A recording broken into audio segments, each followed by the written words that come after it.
హరికృష్ణ గారి ఒకానొక కుమారుడు అప్పట్లో ట్రాక్టర్ ఢీకొనడం వల్ల చనిపోవడం. ఆ తర్వాత ఎప్పుడైనా సరే జూనియర్ ఎన్టీఆర్ ఏ ప్రోగ్రామ్ సినిమా ఫంక్షన్ గెస్ట్‌గా అటెండ్ అయినా సరే, అందరూ సేఫ్‌గా వెళ్ళండి, స్పీడ్‌గా బండి నడపొద్దు, నిదానంగా నడపండి అంటారు. ఈవెన్ ఆ నాన్నకు ప్రేమతో గూడా ఆ డైలాగ్ పెట్టారు.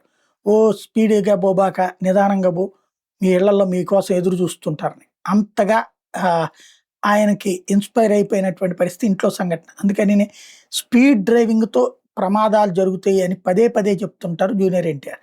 అట్లాంటి ఎన్టీఆర్ హై స్పీడ్‌తో డ్రైవ్ చేశారంటూ 'జేడీ చక్రవర్తి' చేసిన కామెంట్లు సంచలనం సృష్టిస్తున్నాయి. ఒకసారి ఎన్టీఆర్ కార్‌లో మొహిదీపట్నం నుంచి టోలీ చౌక్ వెళ్తుంటే 110-120 కిలోమీటర్ల వేగంతో డ్రైవ్ చేస్తూ మధ్యలో పాటల్లో లీనమై కాసేపు కళ్ళు మూసుకున్నారని చెప్పుకొచ్చారు. ఆ క్షణంలో తనకు ప్రాణం పోయినంత పనైందని వెంటనే కళ్ళు తెరిచి డ్రైవ్ చేయాలని చెప్పినట్టు చెప్పారు. మధ్య మధ్యలో కళ్ళు తెరిచి డ్రైవ్ చేయడంతోనే తాను ఆ రోజు బతికి ఉన్నానంటూ సరదాగా వ్యాఖ్యానించారు. ప్రస్తుతం ఎన్టీఆర్‌తో తరచూ తన టచ్‌లో లేనంటూ 'జేడీ చక్రవర్తి' చెప్పుకొచ్చారు.